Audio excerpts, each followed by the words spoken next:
बादशाह सलामत, हिरोजी फर्जंद के वारिस यशाजी फर्जंद और शिदोजी फर्जंद।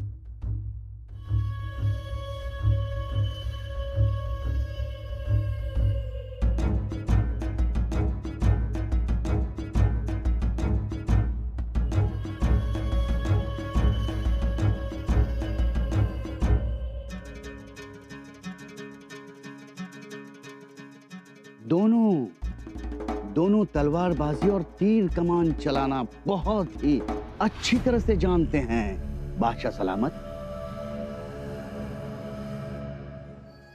बहुत खूब। मुगल सल्तनत को आप जैसे हिम्मत बाजों की हमेशा तलाश रहती। आपके वालिद ने जिंदगी भर शिवा की सेवा की, मगर संबा ने आप लोगों की कद्र नहीं की। एक छोटे से गुनाह के लिए आपके वालिद को मौत की सजा सुना दी। इतनी बड़ी सजा गलत। कोई बात नहीं, हम हैं। हम आप लोगों की कद्र करेंगे। बहुत बहुत मेहरबानी होगी बादशाह सलामत। लय मेहरबानी हुजूर। अरे इसमें मेहरबानी की कौन सी बात है? आप लोग बहादुर हैं और सबसे बड़ी बात है कि आप लोग बेकसूर हैं और आप लोगों को इज्जत की जिंदगी जीने का पूरा हक है। ये हक हम आपको दिलाएंगे।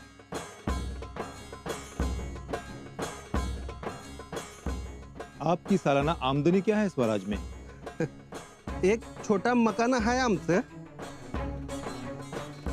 आमदनीचं काय, बस कसं तरी गुजारा कर लेते हैं। बस इतना ही? हम इससे 10 गुना तुम्हें ज्यादा देंगे।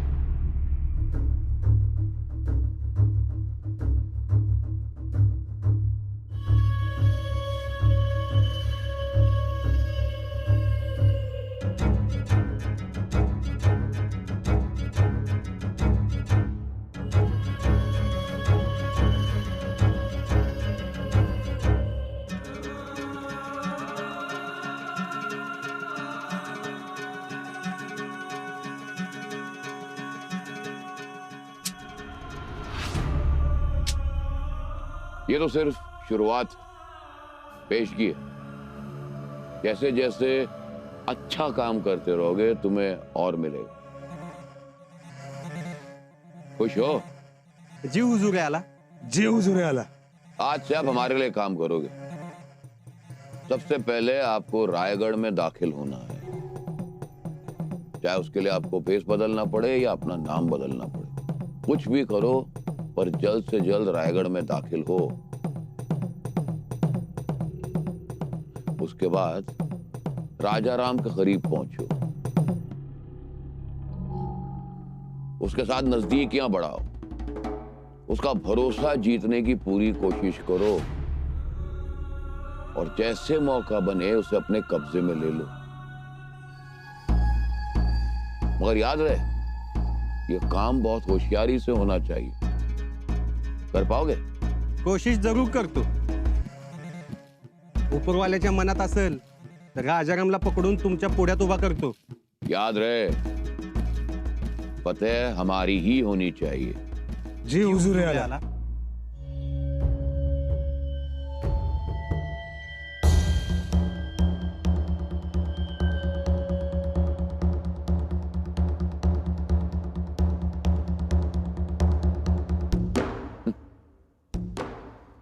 हाँ,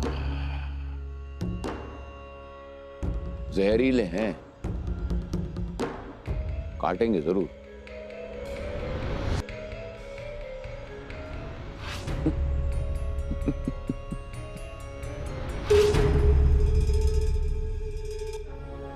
या क्षणाला आपण अष्टोप्रहर सावध असणं गरजेचं आहे। आम्ही यापूर्वीही म्हणालो होतो, आताही सांगतो आहोत, इथून पुढे औरंगजेब त्याच्या झग्यातून फितुरीला बाहेर काढेल। त्या फितुरीच्या पायात तो पैंजण बांधेल, पण त्या पैंजणाला घुंगरू मात्र कपटाचे असते। राजन, आपणही हुशार असावं. आम्ही हुशार आहोतच. नाही ते झालंच, आणि म्हणूनच म्हणतोय, आपण मुंबई प्रांतात जाणं गरजेचं आहे का? होय, गरजेचं आहे. परंतु राजे, आम्ही पेशवे म्हणून गेलो तर, म्हणजे घारापुरीच्या बेटावर सुरू असलेल्या तळ्याचं काम पाहण्यास मला जायचंच आहे. आम्ही जातो आणि आपलंही काम करून येतो. नाही, नको. मग आम्हाला पाठवा. हो, हो, तर आम्ही जातो बाळराजेंच्या सोबत. नको. त्याचं कारण असं की केजविनला आम्ही जी कानपिचकी दिली आहे ती आम्हाला सैल होऊ द्यायची नाही. टोपीकरांबरोबर जो तह झालाय त्याची पूर्तता होणं गरजेचं आहे. मुंबई प्रांतावर आपला असणारा वचक हा सुरतकर इंग्रजांना 2 पावलं मागं जायला भाग पाडणार आहे. एकदा का मुंबई प्रांत आपल्या ताब्यात आला की मग वसईकर पोर्तुगीज आणि जंजिरेकर सिद्धी गप्प राहतील. त्यांचा स्वराज्याला उपद्रव होणार नाही. शिवाय घारापुरी बेटावर आपल्या फौजा आणि आरमार तैनात आहे, त्यामुळे आज केजविनला आपल्या पाया पडावं लागतंय. कविराज, तेच आमच्या मनात आहे. या केजविनला हाताशी धरून इंग्रजांचं सगळं आरमार सुरतेला पाठवण्याचा आमचा विचार.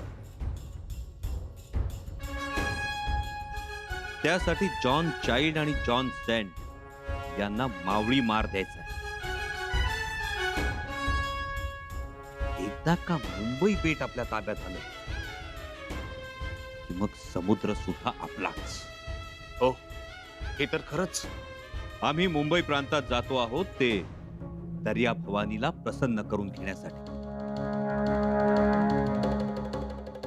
तुम्ही सगळे सावध असा. हे घारापुरी ते करंजा ही बेट आपल्या ताब्यात आहे. हे सोपारा, सारगाव, दंतोरा, माहीम या ठिकाणी स्वराज्याचा भगवा फडकतो आहे. वा वा. हा पराक्रम निळोपंतांचा. शिवाय तळोजे, चेंबूर, सावजी ही ठाणी आपल्या ताब्यात आहे. ती पक्की करणं गरजेचं आहे. म्हणजे जेव्हा शहजादा अकबर इराणहून येईल तेव्हा आपल्या आरमाराचा तांडा सहजपणे सुरतेपर्यंत जाऊ शकेल. राजन, आप बहुत दूर का सोचते हो.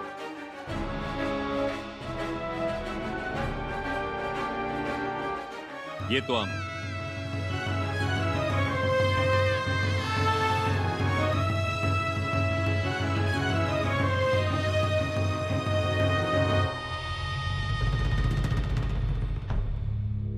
सुनबाई, आमचा निरोप मिळाला ना? हो मातोश्री. मग फेर निरोप नाही पाठवलात? काय करायचं आम्ही? आपण पाचाडला जाऊ नये. अहो, पण का? आमची तर खूप इच्छा आहे आऊसाहेबांच्या समाधीचं दर्शन घ्यायची. परवापासून आम्हाला वाटतंय समाधीकडे जावं, समाधी धुवून घ्यावी, समोरचं अंगण झाडावं, फुलांच्या माळा सोडाव्या, धूप अगरबत्ती पेटवाव्या, दिव्यांची रोषणाई करावी आणि शांतपणे तिथं बसून राहावं. मातोश्री, सोबतीला धाकट्या सुनबाईंना घेऊन जातो. राजाराम राजे येतीलच. चांगला विचार आहे. आहे ना? विचार तर चांगलाच आहे. पण मग का नको म्हणताय? आम्ही जातो. मातोश्री, गडावर राजे नाहीत आणि एकूणच परिस्थिती कशी आहे ते तुम्ही बघतच आहात. ते तर आहेच, पण पाचाड काही फार लांब नाही. त्यात सगळी माणसं आपलीच, आपलीच चौकी, आपलेच पहारे. सगळे आपलेच आहेत, परंतु तरीही एक मान्य कराल ना, केवढ्या मोठ्या प्रमाणात फितुरी झाली. आम्हाला सांगा, राहुजी पंत काय आपले नव्हते का? पण तरीही केलीच ना फितुरी त्यांनी. काझी हैदर ते काय परके होते का? आयुष्यभर स्वराज्यात न्याय केला, पण ऐन वेळी अन्यायाचा तराजू तोलायला केलेच ना. ते तर आहेच. मातोश्री, आता आपलं कोणाला म्हणावं आणि परक कोणाला म्हणावं हा प्रश्न आहे.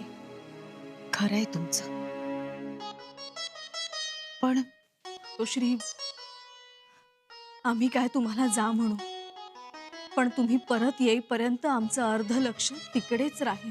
पण मग आम्ही जायचंच नाही का? नाही मातोश्री, तुम्ही जा, जरूर जा, परंतु तुर्तास नको. आम्ही सुरक्षा व्यवस्था वाढवतो आणि मग जा. सोनबाई, किती काळजी घेता तुम्ही.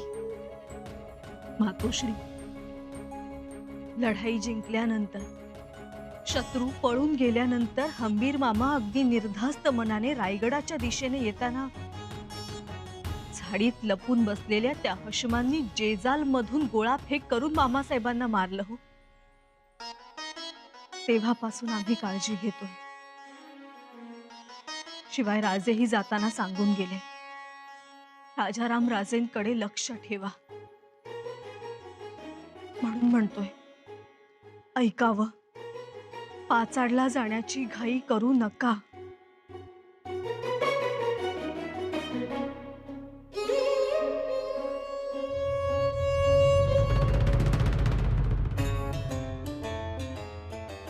कारभारी, ही एवढी रांग झाली की वेतन द्यायचं थांबवा. परंतु काही लोक आहेत अजून. ते उद्या येतील. ज्यांना वेतन मिळालंय त्यांनी थांबू नका. चला या. मी बघितलंय तुम्हाला. मी पाहिलं तुम्हाला. कोण तुम्ही? मी येसाजी फर्जन आणि हा माझा भाऊ सिद्धोजी फर्जन. तुम्ही हिरोजी रावांची मुलं. बर. आणि वेतन घ्यायला काम कुठे करता? आता आम्ही चित्त दरवाजावर असतो, पहाऱ्याला. पहाऱ्याला? बर. कारभारी, यांना वेतन द्या. आम्ही वेतनासाठी काम करत नाही.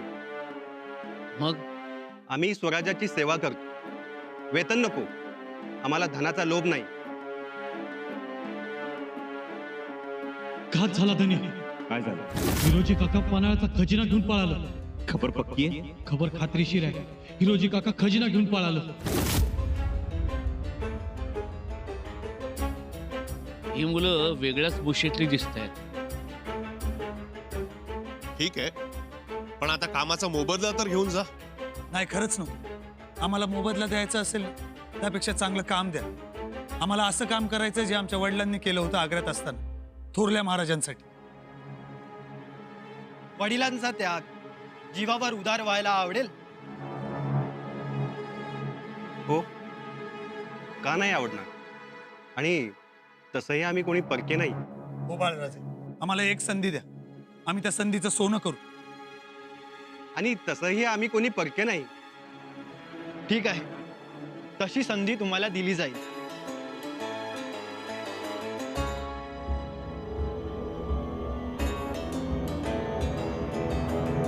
बादशाह सलामत, एक बहुत बड़ी खुशखबरी है, बहुत बड़ी। हिरोजी के दोनों बेटे रायगढ़ पर सही सलामत पहुंच चुके हैं। वाह, बहुत खूब।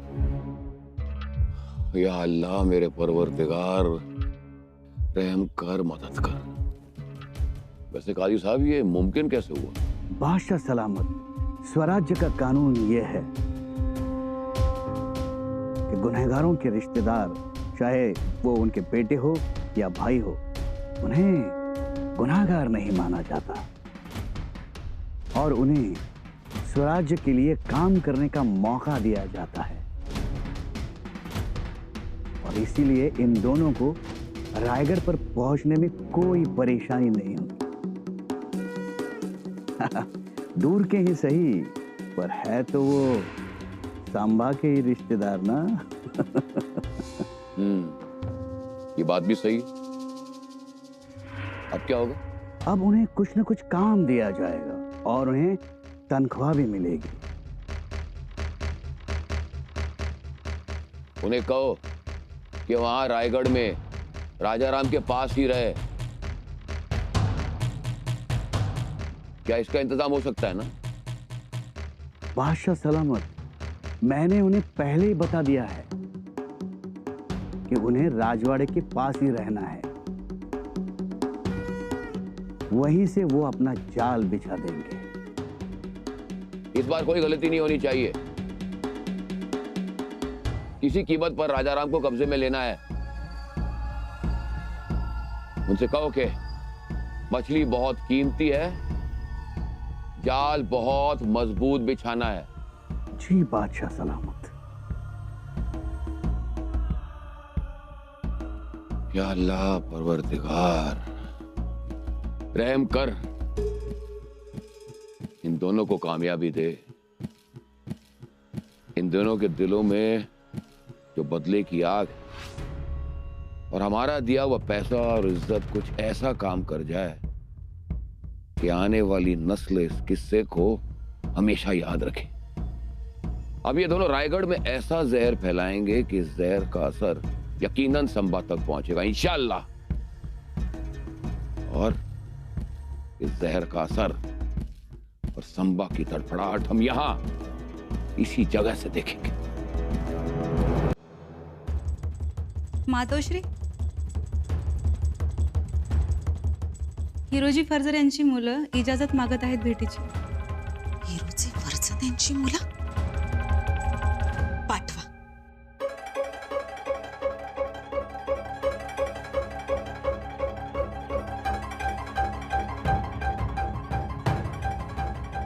सुखी बाबा, उठा उठा बाळानो. मातोश्री साहेब, आज एवढ्या वर्षांना आम्ही तुमच्या पायाशी आलो. सार्थक झालं. हो मातोश्री साहेब, म्हणजे हा क्षण आम्हाला परत अनुभवायला मिळेल असं वाटलं नव्हतं. असं समजू नका तुम्ही. नाही तरी पण. आणि तुम्ही का परके आहात? तुमचे वडील खूप शूर होते, निष्ठावंत होते. त्यांचं नाव घेतलं की आम्हाला आठवतो तो आग्रा. महाराज औरंगजेबाच्या कैदेत होते आणि तो दिवस आला महाराजांच्या सुटकेचा. महाराजांचं सोंग घेऊन त्यांच्या पांघरुणात कोण झोपणार? आणि तुमचे वडील तयार झाले. महाराजांना म्हणाले, तुम्ही निघा, मी झोपतो. माझ्या जीवाचं काही बरं वाईट झालं तर काळजी करू नका. माझ्या मुलांकडे लक्ष द्या.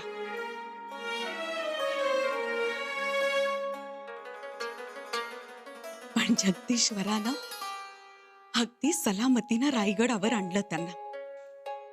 तो काळच वेगळा होता. राजकारण नव्हतं, कुठलाही मोह नव्हता, लोभ नव्हता. स्वराज्य स्थिर झालं, राज्याभिषेक झाला आणि वैयक्तिक हव्यास दिसू लागला.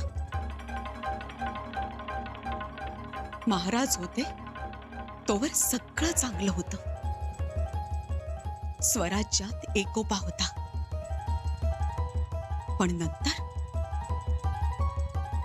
नंतर राजकारणानं कलीचा अंगरखा पांघरला.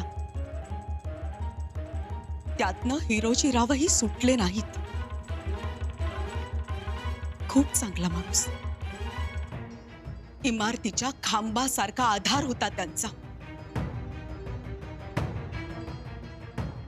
पण चुकीचं वागले. ती चूक आम्ही सुधारू.